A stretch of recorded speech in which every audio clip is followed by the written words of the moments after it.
Pronto, pessoal, dando continuidade à nossa disciplina de pescado, hoje eu vou falar rapidinho, brevemente, né, sobre a deterioração do pescado. Na aula passada, a gente viu um pouquinho, né, sobre a parte da microbiologia, do que mais afeta os pescados, os principais princípios.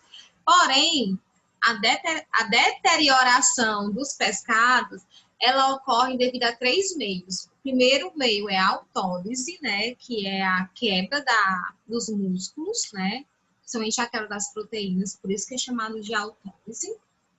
A gente também, depois dessa autólise, tem propriamente digitação dos micro-organismos, né, que a gente já tinha visto na aula passada.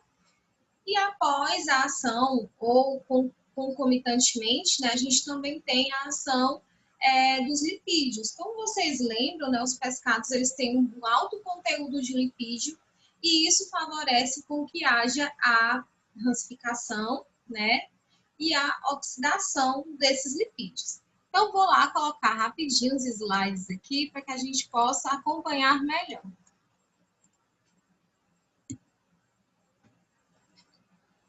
Prontinho, gente. Alterações pós-mortem do pescado.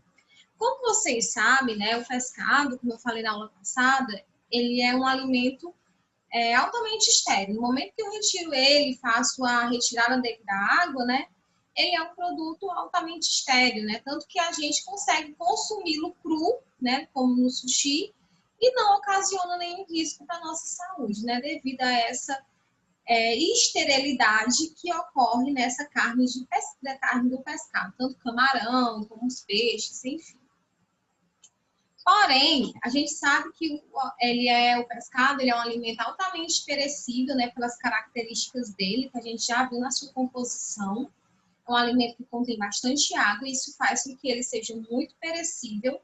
E para a gente ter uma vida longa de prateleira, é necessário que a gente tenha cuidados desde o momento da captura, né, como falei na aula passada, de utilizar meios que não danifiquem a carne do pescado ou que faça com que ele não gaste tanta energia, né? E até o consumidor. E a manipulação do pescado, ele vai determinar essa qualidade, né? Quanto mais ele permanecer em altas temperaturas ou ele for feito uma pesca inadequada, mais rápido vão ser as alterações que vão ocorrer dentro desse alimento. Alterações que podem ser enzimáticas, oxidativas e também bacterianas, que são as três que a gente vai falar. E a durabilidade dele vai depender muito do princípio básico de conservação, né? O que a gente já viu, né? Desde a pesca até mesmo a chegar ao mercado consumidor. Então, assim, vamos falar um pouquinho, contar uma historinha. A gente tem um produto que foi retirado da água. No momento que eu faço essa retirada da água, é muito complicado, por quê? Porque os peixes mais ativos, né? Aquelas colônias de cavala, por exemplo, eles se agitam muito rápido, né? Porque eles ficam presos nos fios. E quanto mais rápido essa agitação, quanto mais eles se movimentam, mais vai ser a respiração desse peixe, né? E quando eu falo em respiração, é porque vai ocorrer a degradação, né, da glicose, a degradação do ATP, enfim. E isso vai favorecer com que a atividade de rigor mortis, elas cheguem mais rapidamente dentro desse pescado, né? E vai se tornar as atividades após a morte vai chegar muito mais rápido, e a gente quer manter o produto, né, o máximo possível próximo do fresco. Então, como guardiões dos alimentos, nós vamos trabalhar para que esse produto ele demore ao máximo a chegar esse processo de rigor mortis, porque quando ele se instaura esse rigor mortis, é que começam as alterações dentro desse alimento. E o que é esse rigor mortis, né? É o resultado das reações bioquímicas complexas no músculo do pescado. Você já deve ter ouvido, né, visto um pouco sobre o rigor mortis, né, dos bois bovinos. É bem semelhante ao do pescado. A única diferença, como eu já havia dito antes, é a questão do tamanho e do teor de glicogênio. A gente sabe que o teor de glicogênio presente em um boi é muito maior do que aquele presente, né, no peixe. Então, o que vai alterar mesmo é a rapidez com que esse rigor mortis vai se instaurar no pescado. Então, vamos lá. Rigor mortis, ele ocorre porque a gente tem não existe mais, vai cessar, né, esse aporte de oxigênio no músculo. Então, a gente sabe que o metabolismo ele é aeróbico, né, ele precisa do oxigênio para poder fazer a respiração. Então, no momento em que esse oxigênio acaba, ele vai utilizar uma outra via de respiração, que vai ser a via do glicogênio, né? E a gente sabe que o glicogênio presente no peixe é muito pequeno. E nessas vias de transformação, esse glicogênio ele vai ser transformado em ácido lático, né? Porém, como eu disse para vocês, o armazenamento de glicogênio dentro do pescado é muito pouco. Então, o pH vai cair, mas ele não vai cair como o pH bovino, por exemplo, que cai em torno de 4, 5, né? Ele vai cair somente em torno de 6. Então, assim, vai ter um decréscimo, né, desse pH, ele vai ficar mais ácido, porém, ele não vai ficar tão ácido, né, comparado ao pH da carne, devido à reserva de glicogênio ser muito pequena. Além da reserva ser pequena, nós também temos vários fatores que vão influenciar no valor desse pH, né? Porque é justamente o estado do peixe, o modo de captura, né? A temperatura de armazenamento, enfim. Porque quanto maior a temperatura de armazenamento, mais rápido vão ser as degradações. O modo de captura da mesma forma, né? Se se agitar bastante, o armazenamento de glicogênio já era pouco. Então, ele vai consumir mais glicogênio, né? E, consequentemente, eu vou ter um rigor mortis mais rápido e um pH mais alto, né? Porque ele vai cair tanto. Vamos lá. O glicogênio, ele vai transformar em ácido lático e esse ácido lático é responsável por cair o pH do peixe. Então, conforme eu tenho menos glicogênio, menos esse pH vai cair, certo? Então, eu vou ter um produto com pH mais alto, né? Em torno de 7, mais próximo à neutralidade, ao invés de estar mais próximo à acidez. E assim, as primeiras degradação do pescado, ela ocorre devido, né, à manipulação. De que forma? Equipamentos empregados, né, que podem machucar, que podem abrir, ferir. Então, a gente sabe que esses orifícios, né, eles podem danificar a carne do pescado. E quando isso acontece, eu vou ter um rápido avanço de alterações bacterianas, como eu disse na aula passada para vocês. As bactérias, elas estão presentes em 3 vias do pescado, que é a pele, que é as guelras, né? E o intestino. No momento que eu faço uma perfuração ou utilizo um instrumento, né, que entra em contato com um desses meios contaminados, eu vou contaminar o músculo do pescado, que é totalmente estéril, né? Então, esse avanço vai depender muito da forma, né, de manipulação. Pronto, gente, ó. Uma das principais fontes de deterioração dos pescados ocorre devido à formação do muco. O muco, ele é formado por proteínas, certo?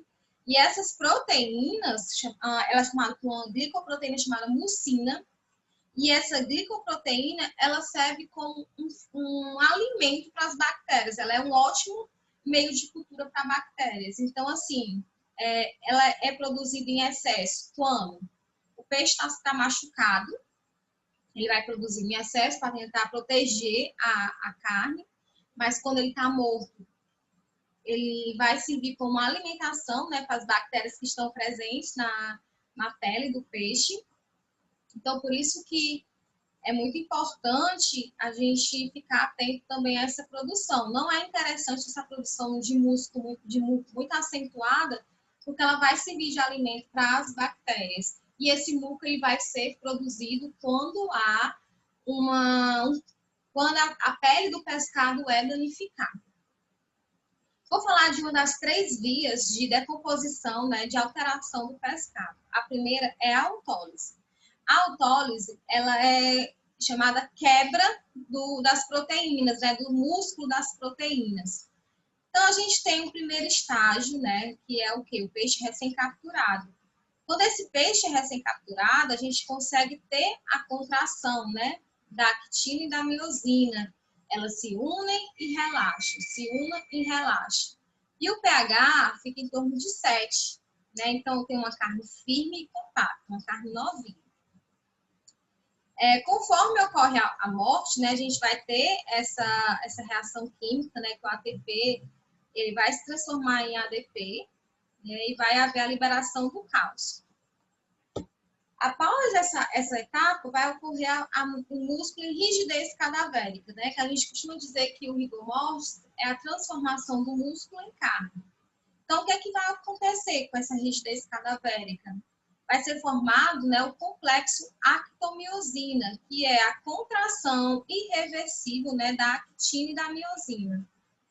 O pH vai ficar em aproximadamente 6. Como eu disse para vocês, esse pH vai depender muito, né, da concentração de glicogênio que eu vou ter armazenado dentro do meu pescado. Porque quanto menos glicogênio eu tiver, menos eu vou conseguir produzir de ácido lático e mais próximo ao 7 vai ser o meu pH.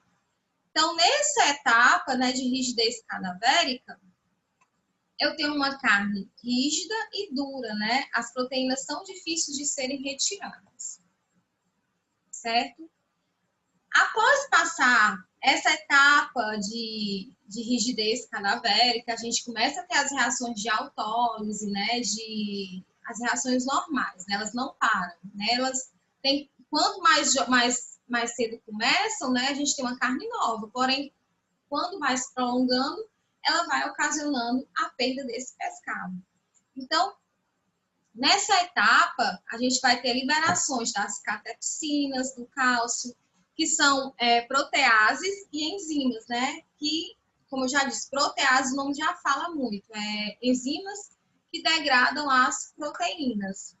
Então, eu vou ter proteínas, músculos parcialmente desintegrados, né? E a principal característica nessa etapa, a carne é elástica e tenra, né? Então, é a carne que a gente tem o consumo, né? Que não é aquela carne dura.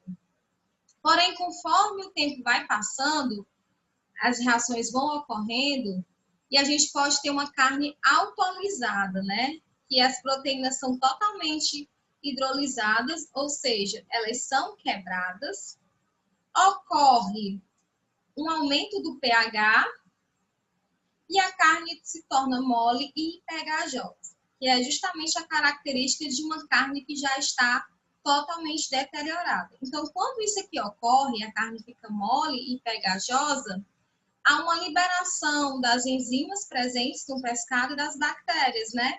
Porque a gente pensa assim, o músculo do intestino, que é altamente contaminado, ele é formado por músculo. Então, se ele está se degradando, é claro que vai ocorrer uma liberação das bactérias que estão presentes lá, elas vão chegar em contato com o músculo, da mesma forma as guelras, né? Então, por isso que a primeira etapa geralmente é a autólise, ou seja, vai haver um consumo das proteínas presentes no músculo, até que esse músculo se torne totalmente mole, pegajoso, e vai facilitar a liberação das bactérias, né?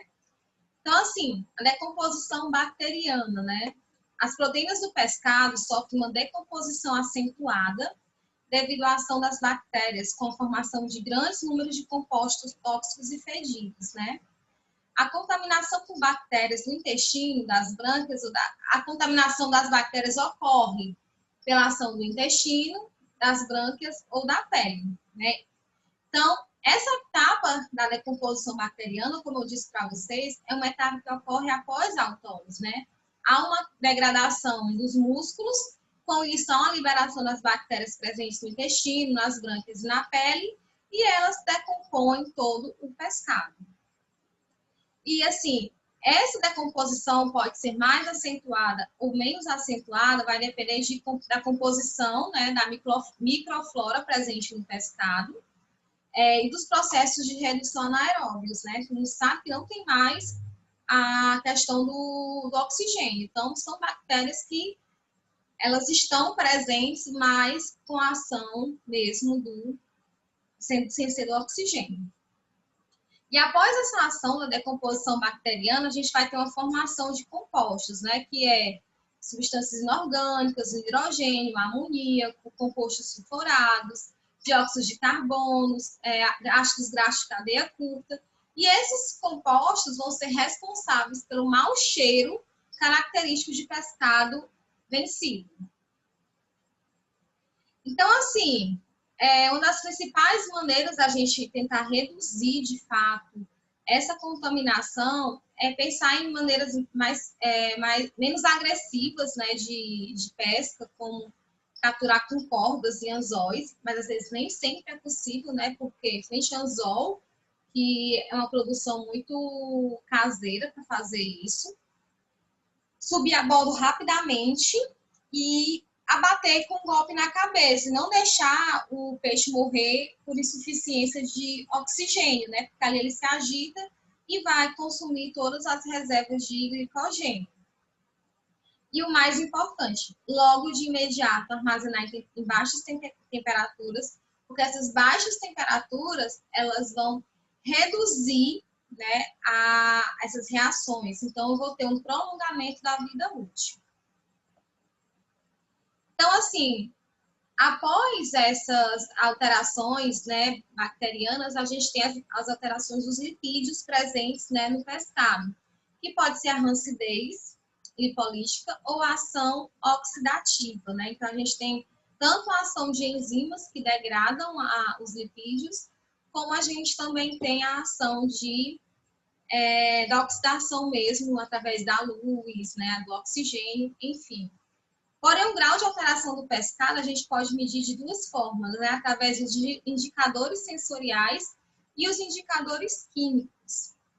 Os indicadores sensoriais são aqueles que a gente sempre vê, principalmente quando a gente está na época de Semana Santa, né? Que sempre uma reportagem que fala das principais características que devem ter o pescado para ser considerado novo, que é olhos fundos e opacos, brancas de vermelho brilhantes, superfície do pescado escura, né, sem limo, sem odor, com as escamas bem fixadas. Então, essas são as características que a gente tem com relação ao pescado. E os químicos que eu não coloquei aqui, que são mais complexos, mas tem a ver com análises químicas, onde eu busco substâncias características da fase de decomposição. Algumas substâncias até que nós falamos já durante a apresentação, certo? Então, assim, pessoal, é um assunto que é bem parecido com o de carnes, só que a gente já reduz um pouco